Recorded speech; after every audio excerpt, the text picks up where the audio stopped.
శుభకార్యాలకు పూజార్ల కోసం వెతుకుతున్నారా? పూజారీస్.com లో అతి తక్కువ ధరలకే పూజార్లను ముందే బుక్ చేసుకోండి. వెంటనే కాల్ చేయండి.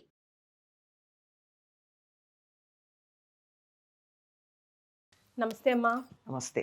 మార్గశిర పౌర్ణమి రాబోతోంది. అవునమ్మా. మార్గశిర పౌర్ణమిలో పాటించవలసిన నియమాలు, లభించే ఫలితాలు ఒకసారి తెలుసుకుందాం. మార్గశీర్ష మాసం అంటేనే పూర్ణిమ నాడు మృగశీర్ష నక్షత్రం చంద్రుడికి సమీపంలో ఉన్న నెల అని పేరు. ఈనాడు మృగశీర్షం దగ్గర ఉంటుంది. మృగశీర్షం అంటే మృగము అంటున్న దానికి కూడా మార్గము అనే అర్థంలోనే దారి చూపించటానికి ముందు ఉండేది అని అర్థం. ఇప్పుడు మనం చోటకి వెళ్ళాలి, ఫలానా చోటికి. ఆ ఫలానా చోటికి వెళ్ళాలంటే దారి ఎంతసేపు అలా ముందుకు వెడుతూ ఉండేది. ఆ చిట్ట చివరి ఉండేటటువంటిది దారి యొక్క చివరి భాగం. అదలా మనం పెడుతున్న కొద్దీ ముందుకు సాగుతూ మన లక్ష్యం వైపుకి తీసుకెడుతుంది. మనం ఎక్కడికి వెళ్ళాలో అక్కడికి తీసుకెడుతుంది. దానికి అత్యధికమైనటువంటి ఆసక్తి ఉన్న రోజు పూర్ణిమ. అప్పటిదాకా పెంచుకుంటూ వచ్చింది పౌర్ణమికి. పూర్ణిమ నుండి కొద్దిగా తరుగుతూ వెడుతుంది. పూర్ణిమ నాడు మాత్రం ఈ మార్గశీర్ష నక్షత్రం యొక్క ప్రభావం పరిపూర్ణంగా ఉంటుంది. అంటే దాని ప్రభావంలో ఉన్న చంద్రుడి యొక్క ప్రభావం మనం మీద ఉంటుంది. అంటే మన లక్ష్యం వైపుకు వెళ్ళడానికి సహకరించేది అని. ఈనాడు కార్తీక మాసంతో పాటు ఈ మాసంలో కూడా కృష్ణుడు చక్కగా రాసలీల చేశాడని కొన్ని పురాణాలు చెప్తాయి. ఓకే. అంటే వెన్నెలలు చాలా అందంగా ఉండేటటువంటి రోజు. అటు కార్తీక మాసంలో ఎంత అందంగా ఉంటుందో ఇలా మార్గశిర మాసంలోకి వచ్చేటప్పటికి కూడా వెన్నెల్లో అటువంటి సౌందర్యం మనకి కనపడుతూనే ఉంటుంది. త్వరగా చీకటి పడుతుంది. సూర్యోదయం మామూలుగానే అవుతుంది, మరీ అంత త్వరగాను ఆలస్యంగాను కాకుండా ఇట్లా ఉండేది. దీనికి దత్త జయంతి అనేటటువంటి పేరు కూడా ఉంది. దీన్ని ఏదో కోరల పున్నమ అని కూడా అంటారట కొంతమంది. కోరల పున్నమ అంటే కోరలాదేవి అని ఒక అమ్మవారు ఉందట, యముడి యొక్క సోదరట, ఆవిడ యొక్క అనుగ్రహం పొందడానికి అని ఒక స్టోరీ. ఇది కట్టు కథగానే చెప్తారు, అందులో వాస్తవం ఎంత ఉందా. చాలా ప్రాంతాల్లో కోరల పున్నమి చేస్తారు. కూర అంటే పానపాత్ర, తాగేటటువంటిది. ఇప్పుడు మనం గ్లాసు అంటున్నాం, గ్లాసు ఇంగ్లీష్ పదం కదా, టంబ్లర్ అన్న ఇంగ్లీష్ పదమే కదా. దీనికి మరి పానపాత్ర పానపాత్ర అంటే సంస్కృతం కదా, దానికి తెలుగు పదం ఏంటంటే కూర. కూర కోరము కాదు, కూర. ఆపుగోర అన్న పదం మీరు ఎప్పుడన్నా విన్నారో లేదో. అంటే మన గ్లాస్ లాగా కాకుండా ఇలా ఉంటుంది, చెంబులాగా ఉండేది కాకుండా కొంచెం డిఫరెంట్ షేప్లో ఉంటుంది. కూజాలా, చిన్న కూజాలాగా ఉంటుంది. ఇలా ఉండి ఇలా. ఓకే. అంటే ఇక్కడ మధ్య కంఠం దగ్గర పట్టుకోవడానికి వీలుగా ఉన్న గ్లాస్ లాగా, దాన్ని ఆపుగోర అనే పదం వాడతారు. ఆపస్ అంటే నీరు కదా, నీరు తాగేటటువంటి పాత్ర, నీటి పాత్ర. ఇది కూర అంటే అర్థం. అంటే కూరలతో ఈ వెన్నెలని అన్నింటినీ ఆస్వాదించేటటువంటి కాలం అని అర్థం. అంటే కావాలంటే మనం చారలతో కానీ కూరలతో కానీ వెన్నెలని తీసుకోవచ్చు. చారలు అంటే చేత్తో ఇట్లా చారుడు అంటాం. లేదు అంత మామూలుగా అంతే కాదు, కూరలతో కూడా తీసుకోవచ్చు వెన్నెలను ఆస్వాదించి అని చెప్పడానికి దీన్ని కోరల పున్నమి అంటారు. కొంతమంది వ్యాఖ్యానం చేశారు, కానీ ఎక్కువగా దీన్ని అంతగా పాటించే వాళ్ళు ఏమి లేరు. దీన్ని దత్త జయంతిగా చెప్తారు. దత్తాత్రేయుడు అవతరించినటువంటి రోజు ఇది.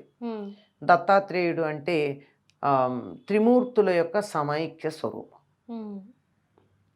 త్రిమూర్తులు కూడా ఒక్కచోట చేరితే ఉన్నటువంటి వాడు దత్తాత్రేయుడు. దీనికి సంబంధించిన ఇతివృత్తం అయితే చాలా మందికి తెలిసే ఉంటుంది. అత్రి మహర్షి అనసూయ చాలా చక్కగా ఉన్న కాలంలో ఆ రోజుల్లో ఋషులు కూడా వివాహం చేసుకుని గృహస్థాశ్రమాన్ని నిర్వర్తించేవారు. గృహస్థాశ్రమ నిర్వహణ అంటే మన దృష్టితో స్త్రీ పురుష సంబంధం మాత్రమే కాదు, అది గుర్తుంచుకోవాలి. మన దృష్టిలో అదొక్కటి మాత్రమే ఉంది ఈ రోజుల్లో.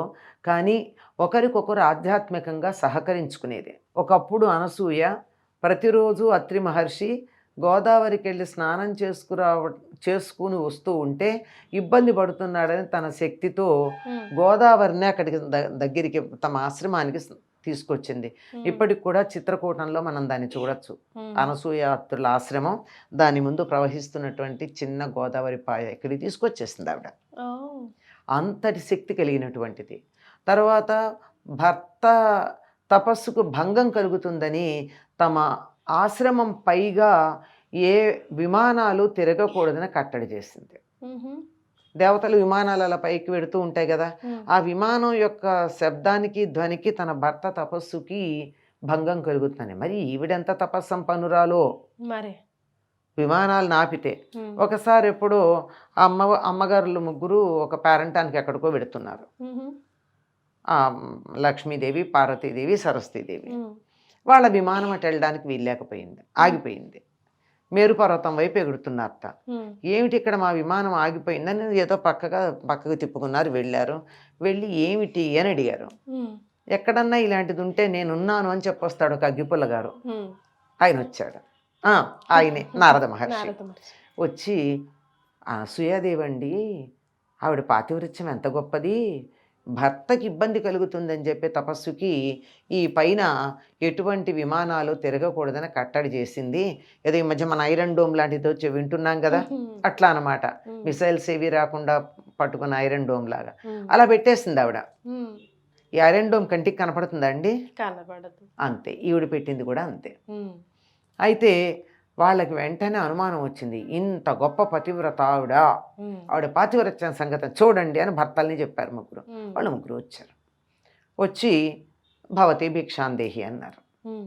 మరి భిక్ష ఇవ్వాలి కదా, ఏషధర్మ సనాతన అని ఇంటికి ఎవరైనా అతిథి వస్తే అతిథి మర్యాదలు చేయడం సనాతన ధర్మం. శత్రువు వచ్చినా అతిథి మర్యాద చేయాలి. అందులో అమ్మ అన్నం పెట్టు అని అడిగాక పెట్టకుండా ఎవరు ఉండరు, అందులో ఏ స్త్రీమూర్తి అసలు ఉండలేదు. సరేనని చెప్పి రమ్మంది. నా భర్త వస్తాడు ఆగమంటే మేము ఆగలేము, యాత్రికులు, మాకు తొందర ఉంది, మేము వెళ్ళిపోవాలి. సరే అయితే కూర్చోండి అని వడ్డించింది. వడ్డించిన తర్వాత అవపోసన పట్టట్లా వాళ్ళు. అవపోసన ఇవిడు పొయ్యాలి కదా ఇంటికి వచ్చిన వాళ్ళకి. మేము అవపోసన స్వీకరించమన్నారు. ఏమంటే దానికి మాకు వివస్త్రగా ఉండి నువ్వు చేస్తే తప్ప వస్త్రాలు ఉన్నటువంటి స్త్రీ చేత్తో మేము తీసుకోమన్నారు. ఇప్పుడు ఆవిడ ధర్మ సంకటం. విస్తట్లో వడ్డించాక తినకుండా వెళ్ళిపోతే అది చాలా చాలా అపరాధం. ఆ అపరాధం తన వంశాన్ని నాశనం చేస్తుంది. ఇలాగా పరపురుషులు ముగ్గురున్నారు, వాళ్ళ ముగ్గురు ఎదురుగా వస్త్రం లేకుండా కూర్చోవడం మరీ అపరాధం. ఆలోచించింది. సమస్య ఎప్పుడుందో పరిష్కారం దాని దగ్గర ఉంటుంది. పరిష్కారం లేని సమస్య అంటూ లేదు. ఏం చేసిద్దా అని ఏం చేసింది, మంత్రజలం తీసుకుని వారి మీద చల్లింది. వారు పసిపిల్లలు అయిపోయారు. అప్పుడు ఆవిడ వారికి నగ్నంగా పెట్టవలసినవన్నీ పెట్టింది. అయిన తర్వాత మళ్ళీ నీళ్లు చల్లింది. మామూలుగా తాగి భోజనం చేశారు. అయ్యాక మళ్ళీ అవపోసన పోయాలి కదా, ఉత్తరాపోసన. మళ్ళీ వారిని పసిపిల్లలుగా చేస్తుంది. ఈ తర్వాత వాళ్ళని మామూలుగా చేయాలి. అలాగే పసిపిల్లలుగా చేసి ఉయ్యాల్లో పెట్టి ఊపుతోంది. భర్త వచ్చాడు, చూశాడు. అనుకోకుండా ముగ్గురు పిల్లలు పుట్టారు, ఎంత బాగుందో అని సంతోషించుకున్నాడు. అంటే తెలీదా జరిగింది? తెలిసింది. భర్తలు ఎంతకాలం తిరిగి రాకపోయేటప్పటికీ ఆ ముగ్గురికి కొంచెం అయ్యో ఏమైంది అనుకున్నారు. విషయం తెలుసుకుని వచ్చి, పాతివ్రత్యంలో నిన్ను మించినటువంటి వాళ్ళు లేరు, ఎటువంటి క్లిష్ట సమస్యనైనా చాలా చక్కగా పరిష్కారం చేశావు అని సంతోషించి ఆవిడ్ని మా భర్తల్ని మాకు తిరిగి ఇవ్వమని కోరుకున్నారు. కోరుకుంటే సరే, పాపం తను ఎంతగా భర్త కావాలనుకుంటుందో వాళ్ళు అనుకోరా. అందుకని వాళ్ళ మళ్ళీ మంత్రజలం చల్లి వారు మామూలుగా చేసి, నీ పాతివ్రత్యానికి నీ ధర్మనిరతికి మెచ్చుకున్నాము, ఏమన్నా వరం కోరుకోమన్నారు. కోరుకోమంటే మిమ్మల్ని అలా చంటి పిల్లల్లాగా ఉయ్యాల్లో వేస్తే నాకు ఎంత ఆనందంగా ఉందో అలా మీరు నాకు పిల్లల్లాగా కావాలి అని అడిగింది. అందుకని వాళ్ళ అంశలతో ముగ్గురు కుమారులు జన్మించారు ఆవిడకి. బ్రహ్మగారి అంశతో చంద్రుడు, రుద్రుడు అంశతో దుర్వాసుడు, విష్ణు వంశతో దత్తుడు జన్మించారు. తర్వాత ముగ్గురు కలిసి ఒకే రూపంగా మారిపోయారు. ఆయన్ని దత్తాత్రేయుడు అన్నారు. అత్రి మహర్షికి తనని తాను దత్తుడైపోయాడు. త్రిమూర్తులు ముగ్గురు కూడా అత్రి మహర్షికి దత్తమైపోయారు, ఇవ్వబడిపోయారు. దత్తం అంటే ఇవ్వడమే కదా, అలా ఇవ్వబడ్డారు. అందుకని ఇది మార్గశిర పూర్ణిమ నాడు జరిగింది గనక దీన్ని దత్త జయంతిగా భావిస్తాము.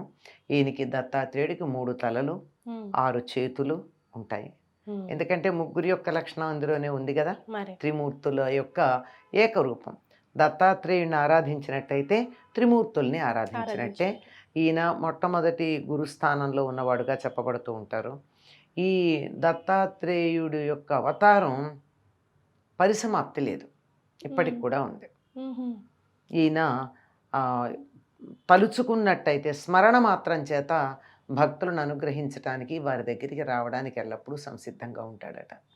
ఆయన దత్తాత్రేయుడు ఆయన అవతరించినటువంటి రోజు గనక ఈనాడు తప్పనిసరిగా అనఘావ్రతం కానీ దత్తవ్రతం కానీ చేసి వారి అనుగ్రహానికి పాత్రులు అవుతూ ఉంటారు అందరూ.